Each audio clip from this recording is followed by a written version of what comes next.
ബീഹാർ നിയമസഭാ തെരഞ്ഞെടുപ്പിൽ ബി.ജെ.പി. സഖ്യം വൻ വിജയം നേടിയിരിക്കുന്നു. ഒരർത്ഥത്തിൽ അവർ നിലനിർത്തിയെന്ന് പറയാമെങ്കിലും മുൻ തവണത്തേതിനേക്കാൾ മെച്ചപ്പെട്ട നിലയിലാണ് അവരുടെ പ്രകടനം. പ്രതിപക്ഷത്തിന് പ്രതീക്ഷിച്ച പ്രകടനം നടത്താനായില്ലെന്നതും വസ്തുതയാണ്. ബീഹാർ നിയമസഭാ തെരഞ്ഞെടുപ്പിന് ഈ വർഷം അവസാനം നടക്കുമെന്ന് എല്ലാവർക്കും അറിയാവുന്നതായിരുന്നു. എന്നാൽ ജയിക്കണമെന്ന അത്യാഗ്രഹത്തോടെ കരുക്കൾ നീക്കിയതിലും കുതന്ത്രങ്ങൾ ആവിഷ്കരിച്ചതിലും മുന്നിൽ ബി.ജെ.പി. ജെ.ഡി.യു. പാർട്ടികളുടെ എൻ.ഡി.എ. സഖ്യമായിരുന്നു. അവർക്ക് എല്ലാ ഒത്താശകളും ചെയ്ത് കൂട്ടുകക്ഷി എന്നതുപോലെ കേന്ദ്ര തെരഞ്ഞെടുപ്പ് കമ്മീഷനും കൂടെ നിന്നപ്പോൾ ജയം എളുപ്പമായെന്ന് മാത്രം. ക്രമക്കേടുകളും അധികാരവും കുതന്ത്രങ്ങളും കൺകെട്ട് വിദ്യകളുമെല്ലാം ചേരുവയായപ്പോൾ എതിരാളികൾ നിഷ്പ്രഭമാകുന്നതാണ് ബീഹാറിൽ കണ്ടത്. നിതീഷ് കുമാർ മുഖ്യമന്ത്രിയായ 19 വർഷത്തിനിടെ ബി.ജെ.പി. ഇല്ലാത്ത ഭരണം കുറച്ചു വർഷങ്ങളെ സംസ്ഥാനത്തുണ്ടായിട്ടുള്ളൂ. എന്നിട്ടും 20-ാം വർഷത്തെ തെരഞ്ഞെടുപ്പിൽ സ്ത്രീ വോട്ടർമാരെ കണ്ണിൽ പൊടിയിട്ട് കൂടെ നിർത്താനുള്ള കുതന്ത്രം ആവിഷ്കരിച്ചതും അധികാര ദുരുപയോഗം നടത്തുന്നതിനും തെരഞ്ഞെടുപ്പ് കമ്മീഷന്റെ നിസ്സംഗതയും നിശബ്ദതയും അവർക്കതിന് തുണയായി. തെരഞ്ഞെടുപ്പ് കമ്മീഷൻ പക്ഷപാതിത്വം മനസ്സിലാകണമെങ്കിൽ പഴയ ചില നാൾവഴികൾ അന്വേഷിച്ചാൽ മതിയാകും. 2020 തെരഞ്ഞെടുപ്പ് പ്രഖ്യാപനം നടന്നത് സെപ്റ്റംബർ അവസാനമായിരുന്നു. നവംബറിലായിരുന്നു ആ തെരഞ്ഞെടുപ്പും. ഇത്തവണ പക്ഷേ ബി.ജെ.പി. സഖ്യം തോൽക്കുമെന്ന് സംശയമുള്ള ബീഹാറിലെ ജനങ്ങൾക്ക് സാമ്പത്തിക ആനുകൂല്യങ്ങൾ വാരിക്കോരി നൽകുന്നതിനുള്ള സാവകാശം നൽകുന്നതിന് പ്രഖ്യാപനം വെച്ചു താമസിപ്പിച്ചു. സെപ്റ്റംബർ 27-ന് മുഖ്യമന്ത്രി മഹിളാ റോസ്ഗാർ യോജന എന്ന പേരിൽ തുടക്കം കുറിച്ച സ്ത്രീകൾക്ക് 10,000 രൂപ എന്ന പദ്ധതിയിൽ ഗുണഭോക്താക്കൾക്ക് മുഴുവൻ തുക നൽകുന്നതിനുള്ള സമയം ലഭിക്കുന്നതിന് വേണ്ടി പ്രഖ്യാപനം മാറ്റിവെക്കുകയായിരുന്നു.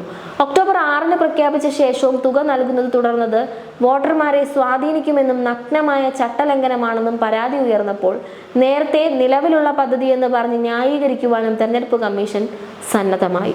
അതിതീവ്ര പ്രത്യേക പരിഷ്കരണത്തിലൂടെ ശുദ്ധീകരിച്ചെന്ന് പറഞ്ഞ് സെപ്റ്റംബർ 30-ന് പ്രസിദ്ധീകരിച്ച വോട്ടർ പട്ടികയിലൂടെ ദശലക്ഷക്കണക്കിന് പേരെ ഒഴിവാക്കിയതും തുണച്ചത് എൻ.ഡി.എ. തന്നെയാണ്. കാരണം അവർക്കെതിരെ വോട്ട് ചെയ്യാനിടയുള്ള മതന്യൂനപക്ഷ വിഭാഗങ്ങളെയാണ് പരിഷ്കരണത്തിലൂടെ ഉന്മൂലനം ചെയ്തത്.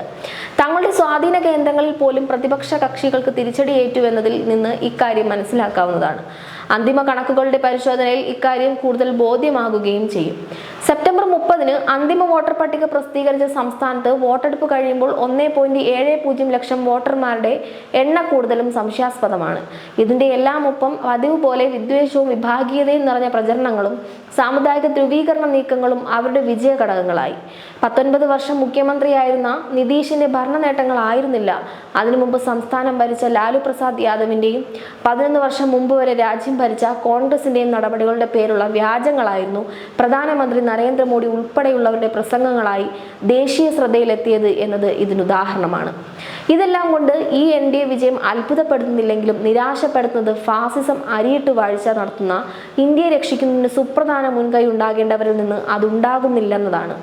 CPI പാർട്ടി കോൺഗ്രസിൽ 2015 മുതൽ മുന്നോട്ട് വെച്ച നിലപാടും തന്ത്രവും തന്നെയാണ് രാജ്യത്തിന് ആവശ്യമെന്നാണ് ഈ തെരഞ്ഞെടുപ്പ് വിധിയും തെളിയിക്കുന്നത്. ബി.ജെ.പിയും സഖ്യകക്ഷികൾക്കുമെതിരായ പോരാട്ടം കേവലം തെരഞ്ഞെടുപ്പ് നീക്കുപോക്കുകളിലൂടെ അല്ലെന്നും നിരന്തര പ്രചരണത്തിന്റെയും സമരത്തിന്റെയും ബഹുജനങ്ങളെ ആകെ കൂട്ടിയോജിപ്പിക്കുന്നതിന്റെയും അടിസ്ഥാനത്തിലാകണമെന്നുമാണ് CPIയുടെ ഉറച്ച നിലപാട്. ബീഹാറിലാകട്ടെ തെരഞ്ഞെടുപ്പ് സീറ്റ് ധാരണയിൽ പോലും പൂർണ്ണമായും ഐക്യപ്പെടുന്നതിന് ഘടക കക്ഷികളുടെ നിലപാട് തടസ്സമായി. അതുകൊണ്ട് 10-ലധികം മണ്ഡലങ്ങളിൽ പരസ്പരം മത്സരിച്ച് തോൽക്കുന്ന സാഹചര്യമുണ്ടായി. നിർണായക ഘട്ടങ്ങളിൽ പോലും കോൺഗ്രസ് ഒരു പാർട്ടിയാകുന്നില്ലെന്ന വെറും സംഘമായി അധപതിക്കുന്നുവെന്ന നേതാക്കളുടെ കൂടെയല്ല അണികളെന്ന ദുര്യോഗവും ബീഹാർ തെരഞ്ഞെടുപ്പ് വിധിയിൽ മുഴച്ചു നിൽക്കുന്നുണ്ട്.